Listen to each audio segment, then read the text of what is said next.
You're listening to Feel Good Astrology with Louisa Tannermunson. To request a reading with Louisa, go to www.feelgoodastrology.com.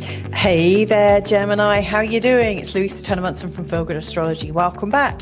If this is the first time you've joined me, then please do feel free to subscribe if you think you're going to like this, or in fact, if you do like this.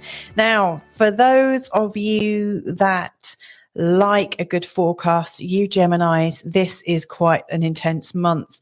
Your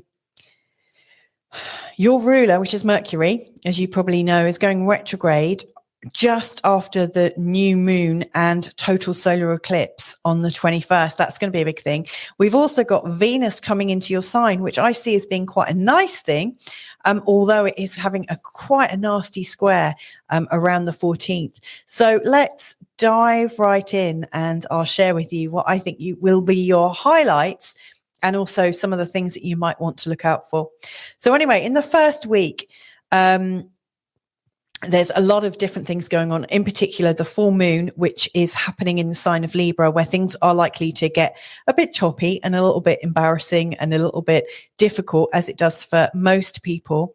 At the time of the full moon, it's activating a part of your chart that is absolutely all about fun and energy and what you're creating. So for you, it's a lot less serious than it is for most people. I think you can probably rise above it. It does feel like there's a lot of tension in terms of your friendships and what they're going through right now. And I guess what you want to watch out for around the 6th is that the bad luck of your friends, the ups and downs of your friendships aren't upsetting your plans and your creativity and your desire to experience life fully. So just absolutely, if you've got plans of something you want to achieve, don't let yourself be around these naysayers that are likely to put you off from experiencing your life as you want to. Now, as we go into week 2, on the 11th, Venus is going into your sign, into the sign of Gemini, and that's going to be lightening everything. That's going to be quite a joyful time.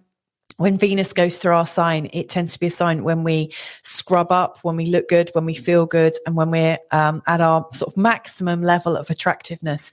It usually does turn things around for us in quite a compelling and a charming way. You know, our level of influence shoots up. So I see this as being pretty fortunate for you.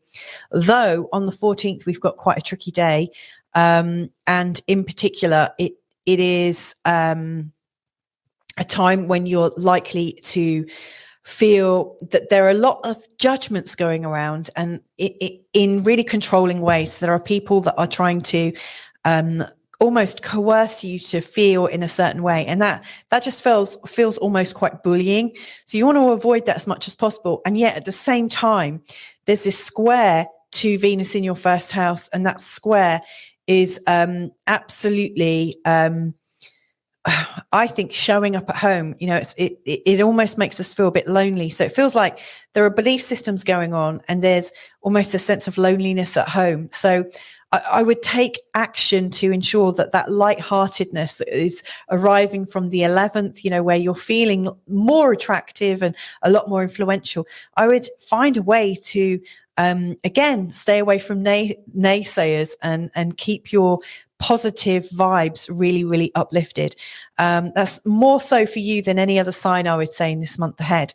Now, on the 20th in week 3, we've got the new moon in the sign of Aries, and a total solar eclipse. And again, it's really catalyzing things in terms of what you can achieve with good friends and networks. It almost feels like you're ready to collaborate and share a great idea and to bring it forwards. Now, one of the things I will say about this is there is a lot of hope, and providing it feels really truthful to you, it's the move for you. If it doesn't feel like this idea is really bringing out the best of you and really mirroring what you feel inside your heart, then just wait. You know, don't dive right in. Take a step back. The very next day, on the 21st, Mercury goes retrograde, and it's going retrograde in an area of your chart that is about doubts. and where we sometimes get a bit confused and can't quite see the wood for the trees. Now, this is going on until about the 15th of May, at which point it starts to get clearer. And then from the 1st of June, it feels like you're back on track and seeing things very, very clearly again. So don't be put off if it feels like you're going into this moment of doubts. Things will start to ease out. And by next month, I just think that things are going to start to get a lot easier for you. Anyway, that's your 5-minute forecast. I hope this is useful for you. If you're considering some kind of reading or think it'd be useful in the future, then please do have a look at this link below. I've got a little link. It's for a survey, which will take you about 10 minutes. I'm looking for people to share with me what they like about this channel and what they'd like more of. And for everyone that gives me a proper participation in the survey, I'm offering a 20% discount. So if you think that might be useful for you, please do feel free to click on the link below. And I look forward to reading all your answers and suggestions. Anyway, lots of love to you. Have a fantastic month ahead and see you next month. Bye for now. To request a reading with Louisa, go to www.feelgoodastrology.com.